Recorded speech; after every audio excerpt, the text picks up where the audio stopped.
बिस्मिल्लाहिर्रहमानिर्रहीम। अस्सलाम वालेकुम YouTube students, welcome to study corner. तो आज हम लेक्चर 5 स्टार्ट कर रहे हैं करंट अफेयर्स के इंपॉर्टेंट टॉपिक्स के बारे में। तो current affairs, Pakistan affairs, Islamic studies और एवरीडे साइंस, इसके अलावा हम बाकी तमाम इम्पॉर्टेंट चीज़ें डिस्कस कर चुके हुए हैं।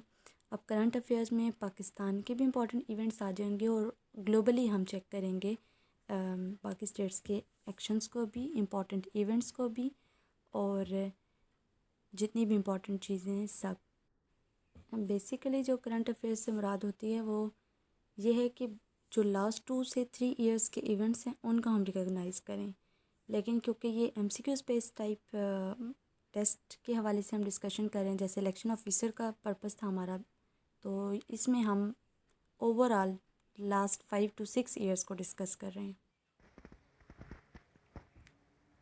फर्स्ट देखते हैं हम जी कि country removed by US from sponsors of terror black list. तो वो सूडान है जिसे टेरर ब्लैक लिस्ट में से रिमूव कर दिया गया, जिसका नाम लार्जेस्ट आर्म्स एक्सपोर्टर। तो United states of America is the country जो वेपन्स और आर्म्स वगैरह सबसे ज़्यादा एक्सपोर्ट करता है।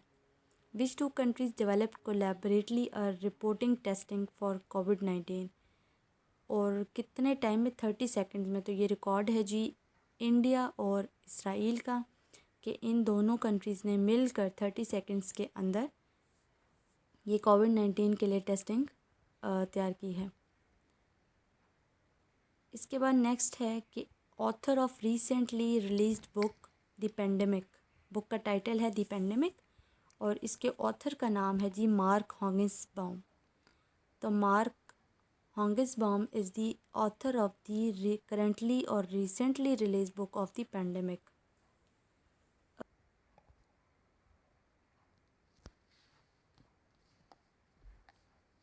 अच्छा, तो मुस्तफ़ा कमाल के आने के बाद जी टर्की मॉडर्न स्टेट में चेंज हो चुका हुआ है, और उससे पहले जो ना टर्की में इस्लामाइजेशन का एक दौर था। तो मुस्तफ़ा कमाल ने आने के बाद अपने हेग सोफिया नाम की जो मॉस्क थी उसको म्यूज़ियम में टर्न कर दिया था। तो ये 1935 में,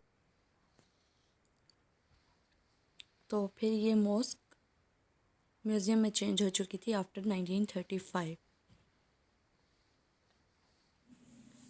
तो नेक्स्ट है हमारे पास कि फ्राइडे प्रेयर जो कि नमाज़ पढ़ी गई है जी सोफिया मॉस्क में टर्की में, तो वो 24 जुलाई 2020 को पढ़ी गई है, और 86 इयर्स के गैप के बाद ये नमाज यहाँ पे पढ़ी गई है।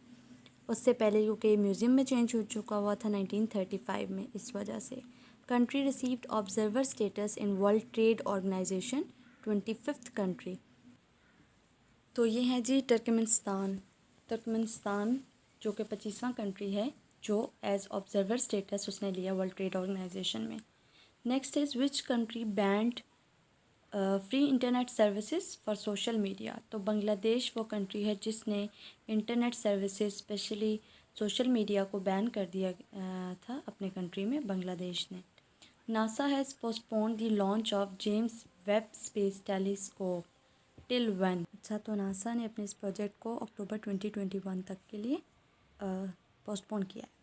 Which nations parliament banned same sex marriages. तो रशिया की पार्लियामेंट ने जी सेम सेक्स मैरिजेस को बैंड कर दिया। वहाँ पे सेम जेंडर के जो लोग हैं वो शादी नहीं कर सकते। और नेक्स्ट आ जाता है हमारे पास नंबर 10 पे, which nation dropped India Chabahar rail track project. तो जैसे पाकिस्तान और चाइना का रेलवे ट्रैक का प्रोजेक्ट चल रहा था, तो इसी तरह ईरान के साथ इंडिया ने भी प्रोजेक्ट स्टार्ट किया था, इंडिया चाबहार रेलवे ट्रैक के नाम से। तो उस स्टेट ने इस प्रोजेक्ट को ड्रॉप आउट कर दिया था। अच्छा, तो फिर रशिया ने जो ह्यूमन ट्रायल्स किए हैं कोविड वैक्सीन के लिए। Joe Biden is current president of USA, ये ऑलरेडी हम डिस्कस कर चुके हैं। Which nation will host Asia cup cricket. तो एशिया कप क्रिकेट 2022 को पाकिस्तान होस्ट करेगा। With formal notification which state withdrawal from world health organisation. तो यूनाइटेड स्टेट्स ने जी वर्ल्ड हेल्थ ऑर्गेनाइजेशन से विड्रॉ कर लिया था और फॉर्मल नोटिफिकेशन देने के बाद किया था। ये CPEC का प्रपोजल है टू क्रिएट इकोनॉमिक कॉरिडोर। तो ये बलूचिस्तान टू चाइना की किस प्लेस तक, काशगर तक। तो बलूचिस्तान से काशगर तक ये सी पैक इकनॉमिक कॉरिडोर का प्रोजेक्ट चलेगा। ओके जी, नेक्स्ट है हमारे पास कि when Pakistan China signed on CPEC plan. तो जो उनका फर्स्ट एग्रीमेंट हुआ था CPEC plan China Pakistan economic corridor का, तो वो कब हुआ था। तो अब उसकी डेट आपको पता होनी चाहिए। 21 अप्रैल 2015 था जब उनका first project regarding the China Pakistan economic corridor sign हुआ था। CPEC is a collection of projects under construction at a cost of। CPEC में बहुत से प्रोजेक्ट्स हैं, इंफ्रास्ट्रक्चर है उसमें, रेलवे ट्रैक है उसमें, डिजिटलाइजेशन है और भी बहुत सी चीज़ें हैं। तो ये जो टोटल कलेक्शन ऑफ प्रोजेक्ट है तो इसके ऊपर कितनी कीमत या कितनी लागत आई, ठीक है, तो वो $46 बिलियन हैं। CPEC covers a railway track at cost of $2.8 billion from Peshawar to। तो जिस तरह हमने बात की आगे के जो मेन इसका CPEC का प्रोजेक्ट है वो $46 बिलियन पे है, ठीक है, लेकिन जो रेलवे ट्रैक पे ख़र्चा आ रहा है वो $2.8 बिलियन का आ रहा है और वो प्रोजेक्ट हमारा पेशावर से कहाँ तक के लिए है, कराची तक के लिए। The next is the 21st century maritime silk road also known as. ये हमने पहले ही डिस्कस की थी वीडियो स्टार्ट के टाइम पे जब बात कर रहे थे हम CPEC से रिगार्डिंग MCQs डिस्कस करते हुए कि जो सिल्क बेल्ट रोड भी है इसको कहते हैं, मैरीटाइम सिल्क रोड भी कहते हैं। और इसके अलावा जो फेमसली इसको नाम दिया गया था वो वन बेल्ट वन रोड दिया गया था, जो बेल्ट रोड इनिशिएटिव स्टार्ट किया था ये उसके बाद नाम दिया गया था। The next is which country rejoined the Paris agreement. तो जो पेरिस एग्रीमेंट है इसको रीजॉइन करने वाले कंट्री का नाम क्या है, United States. Next is Joe Biden, as you know earlier, Joe Biden is the current president of United State. तो अब यहाँ पे वो पूछ रहे हैं कि जो बाइडन, बल्कि इस बात को बताने से पहले मैं आपको बता दूं कि इसकी डेट भी आपके सामने अब आ चुकी है कि इलेक्शंस, अमेरिका के इलेक्शंस हमेशा नवंबर में होते हैं, ठीक। तो एज अ प्रेसिडेंट जो बाइडन ने काम स्टार्ट किया है जी 20 जनवरी 2021 से, और वो प्रेसिडेंट ऑफ US बने हैं।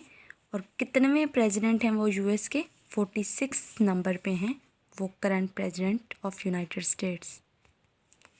नेक्स्ट है हमारे पास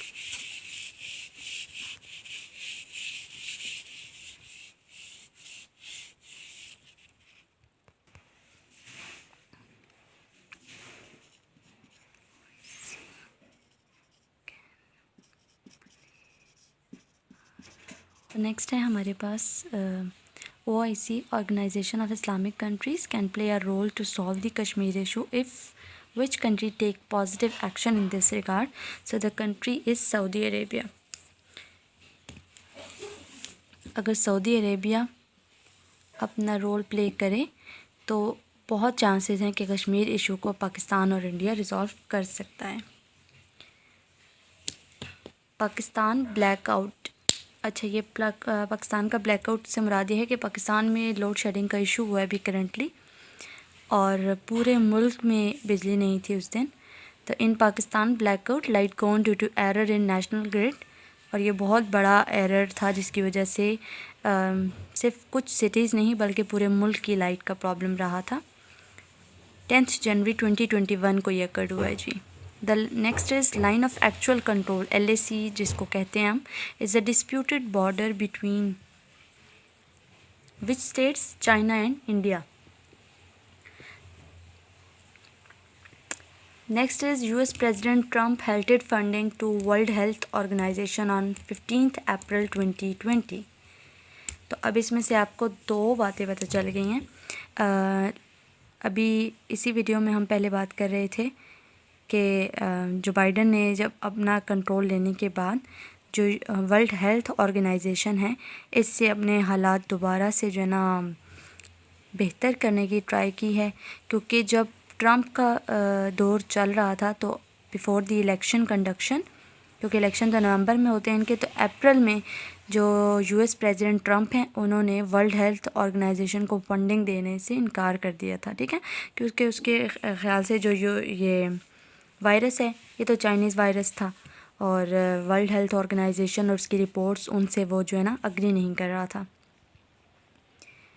नेक्स्ट है current secretary general to UN. तो जो अभी सेक्रेटरी जनरल हैं यूनाइटेड नेशंस के, तो उनका नाम एंटोनियो गुटेरेस है, ये करंट सेक्रेटरी हैं। नेक्स्ट देखते हैं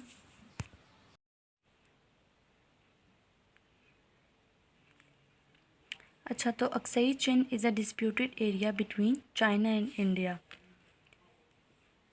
जैसे लाइन ऑफ एक्शन कंट्रोल की बात की थी तो वो भी चाइना और इंडिया का डिस्प्यूटेड लाइन ऑफ एक्शन है, और इसी तरह अक्साई चिन भी डिस्प्यूटेड एरिया है चाइना और इंडिया के दरमियान।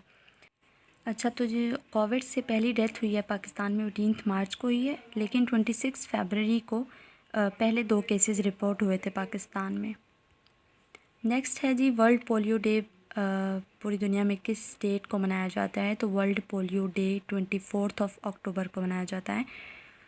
WTO world trade organisation, Pakistan का रिप्रेजेंटेटिव कौन है वर्ल्ड ट्रेड ऑर्गेनाइजेशन में? डॉक्टर मुज्तबा बराचा हैं।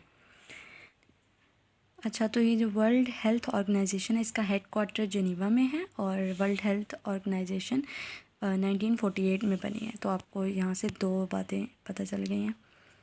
PhD on Seerat Nabvi has been started in university of Sargodha में जी PhD सीरत नबवी सल्लल्लाहु अलैहि वसल्लम स्टार्ट कर दी गई है।